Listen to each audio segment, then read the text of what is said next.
Hi, welcome to Kindlewa YouTube. Today we will discuss some topics for which are prerequisite for 10th class physics. You should know some things. There are some things you should know very well before continuing to this book. And we will discuss simple harmonic motion and waves today. Before that, you should know some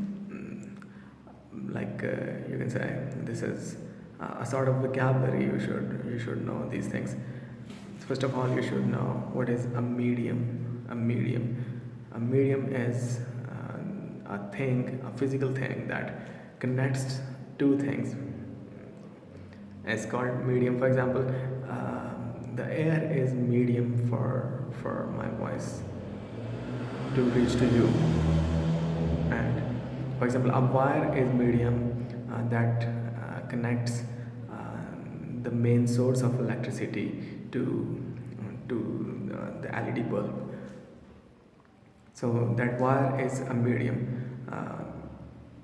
This can be, you can say that Urdu is a medium or English is a medium.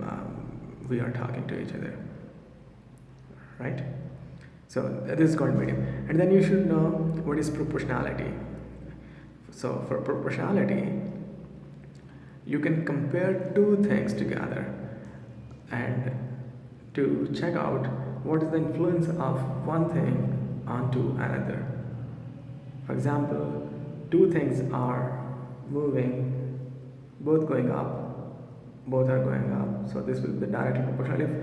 If one goes up and one goes down, this is inversely proportional.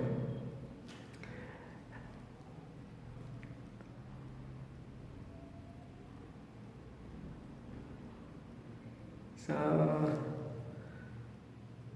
after that, you should know what is a simple harmonic motion. This is very simple thing. The to and fro motion, towards you and from you, towards you and from you, to and fro motion is called simple harmonic motion. For example, the motion of a simple pendulum, and you're standing at the side of the pendulum, and pendulum is coming towards you and going from you, coming towards you and going from you. So this is the to and fro motion. You can say this is simple harmonic motion.